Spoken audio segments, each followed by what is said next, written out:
Shuhada, witnesses as a political tool, the problem of martyrs and political identity. My first slide, this is a QR code to my paper. So you have an excuse to be on your phone if you don't agree with what I'm saying or you think it's boring.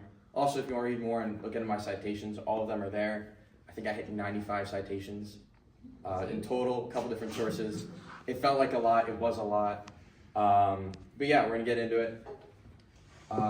First, I want to talk about why I did this. There's been various conversations with different individuals, some of which are here today.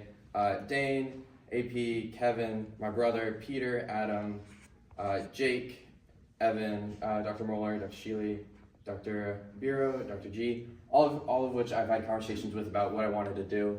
Noah and I have watched this guy on YouTube. His name is Alex O'Connor. Dr. Sheely, if you're looking for someone to come in and speak, I put him as a mention. I also want to write this paper because of this guy. He was shot recently in Utah, and in the paper I talk about it a little more. It was a political assassination, and there was a lot of language and rhetoric around whether or not Charlie Kirk is a martyr, was a martyr, however you want to frame it. And my immediate reaction was, well, it depends on what you think a martyr is.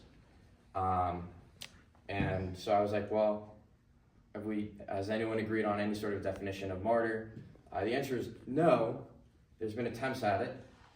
So we're going to go through this. I'm going to delineate kind of the history and kind of the usage of martyr. It started as a Greek term. It's now an English word. The Arabic equivalent is shahid or shuhada is the plural. I go through that a little bit. I go through that a little more in depth in the paper, but it's not within the scope of this presentation. So I totally recommend you go check that out. This is a Google Ngram. So this is in Google Books, scans all the texts. That's very however you want to think about it. And you can identify keywords and look for words and to see whether or not they've increased in publication. Martyr, as evidenced here by this wonderful graph with no smoothing, it has increased steadily since 1990. I would give it, and it jumps up a significant amount. I attribute this generally to the infusion of political identity in political thoughts, actions, and beliefs. So we get into the problem. I made this flowchart. I was very proud of it. It's a little pixelated because it's a Google drawing. But, so martyr, as it were, started as martioi, or martus, it appears in Book 3 of the Iliad. And it is to witness an oath is the original function. It is on, I don't know what page it's on, you can read it. But it's an invocation of the divine to witness an oath and to bring retribution and punishment to those who break their oath.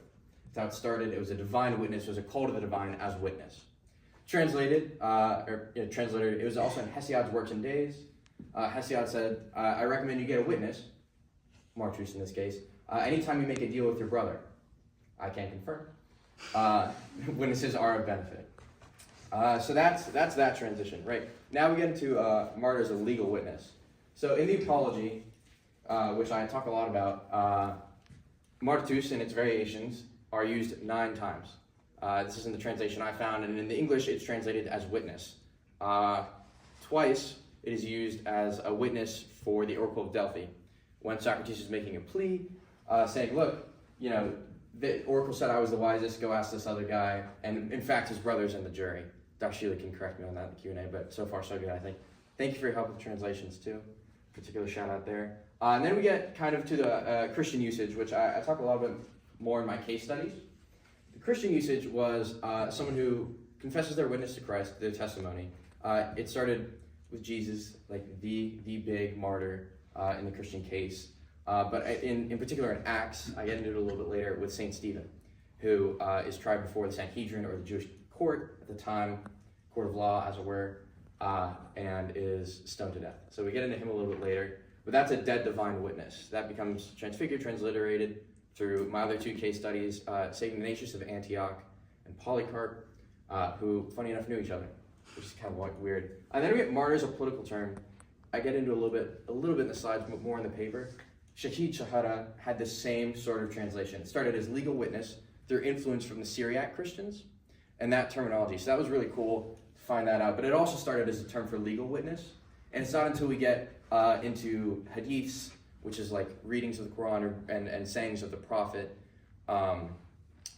and sort of extrapolation from that, do we get the dead divine witness and more an inclusive conception of martyrdom. So I spent a lot of time lingering on this slide, but I think it's important because it sets up the justification for why I even wrote this now 24-page paper. So I also introduced my own term. So I view, we'll get into it right here. So I view there as two types of martyrdom. When someone says Saint Stephen is a martyr, they're making a metaphysical claim. Removing the philosophy jargon, they're making a claim about the nature of the way the world works and the way reality works, right? So if Saint Stephen, for example, in his testimony before the court, I call him a prototypical martyr for the Christian cause. He speaks to the divine, and he says there's John in Revelations talks about how there's a specific part of heaven, a specific role martyrs play in the resurrection of all. So there's a claim here that if someone dies as a martyr, they get a special spot. They get a special reward. It's an identical conception in the Islamic tradition as well. So if someone dies as a martyr in Islam, right, there's a really beautiful picture of them next to a throne, next to a chandelier, next to a torch. And when the day of resurrection comes, they are guaranteed special spots. In the Bible, it's white robes. In the Quran, it's white doves. So really cool. In the paper, I have a little section on how the Islamic conception of Christianity is brothers of the book, siblings of the book. I make it a little more inclusive there, but very similar conceptions of both martyrdom and metaphysical claims. Then we get to the political martyr, the one I have an issue with. Ultimately reject and propose my own term, because I don't think we should be using the word martyr twice. I think it leads to a little confusion, and I think it leads to religious bleeding in secular issues. So political martyr, taken in this way, generally describes someone who dies for a political cause, not specifically in a religious context. So I give a case study, and I keep talking about these, I promise I will get to them, of Mohammed Bouazizi, who in 2010 self-immolated in Tunisia due to economic conditions and growing frustrations with the government. We'll get to him a little bit later, but that was very specifically a political cause, and you'll see a little bit of religious discussion around his death. So I previewed this, give my beautiful quote that is straight from the paper. The English word martyr traces its roots to the ancient Greek martys, referring to the testimony or witness presented by an individual in a trial setting, or to the individual who affirms or attests. For example, the term martyrs, as I mentioned earlier, appears 9 times in Plato's Apology. This, for me, because of my familiarity with the text, was the text I decided to pull from. There's a couple of other examples in Laws, I believe. Martyrs is used as witness there as well. We'll get to the next one. I kind of outlined this as well. In the Quran, the use of Shahid and Shuhada refers only to a legal or witness, used for both God and humans in appropriate context. It's very interesting. It's really good. There's this author and famous hadith interpreter, Al-Tabari, and he gives a generally accepted overview of what martyrdom looks like. Because there's a question on whether or not someone who dies in the battlefield gets a more privileged spot in paradise than someone, let's say, who dies in childbirth. Muhammad actually viewed women that die in childbirth also as martyrs. So we get into a very expansive definition. There's 4 different types, expanded later to 7 in treatments of the Quran. So it's really cool. And then now we get into the case studies. I could not fit Charlie Kirk on this slide. I give him a really solid overview and treatment later on. We get Socrates, Martyrs as a legal witness, St. Stephen, testimony before the Jewish council, Ignatius of Antioch, fed to the beasts very ominously, supposedly in the Colosseum as well. We got Polycarp, died by fire and sword at the hands of the Romans.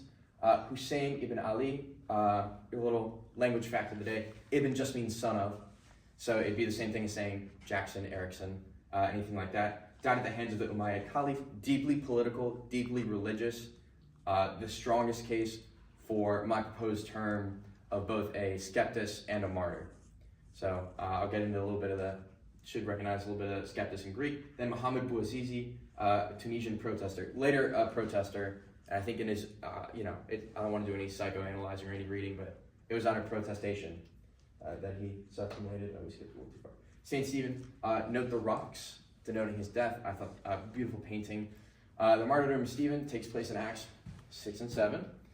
chapter 6, St. Stephen was brought before the Sanhedrin on charges of blasphemy, presenting individuals who gave pseudo-martyrion, or false witness. We get that there. I used a New Living Translation for that. I felt it was most accessible. His testimony and trial, as well as his death by stoning. His key takeaway, claimed divine support for his cause and his death. It was huge. It was a moment. Saul, who witnessed it, actually agreed, I think, with the stoning. I think that's at the end of that chapter. But regardless, he claimed, look, he said, the divine's on my side. I've seen this vision, the right hand of God, the martyrs on the throne. There is something here, and I'm willing to die for it. Up next, we got Ignatius of Antioch and Polycarp. The literature surrounding the journey of Ignatius to get to where he was in what we now call Italy is a subject of contentious debate on why the mode of travel. I get into it a little bit in the paper, but the big picture is Ignatius of Antioch traveled to get to Italy from where he was in modern-day Turkey, and wrote letters along his way. And the letters, very particularly, he wrote not on behalf of a church at the time, but on his interpretations of what was going on.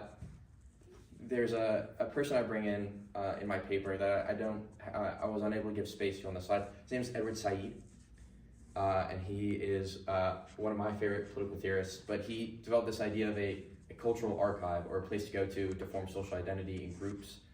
He thought about particularly in the Palestinian context, because that's where he was from. But the epistles and the letters provided by Ignatius and his dialogue with Polycarp provided a cultural archive for early Christians to reference to build a narrative and social identity.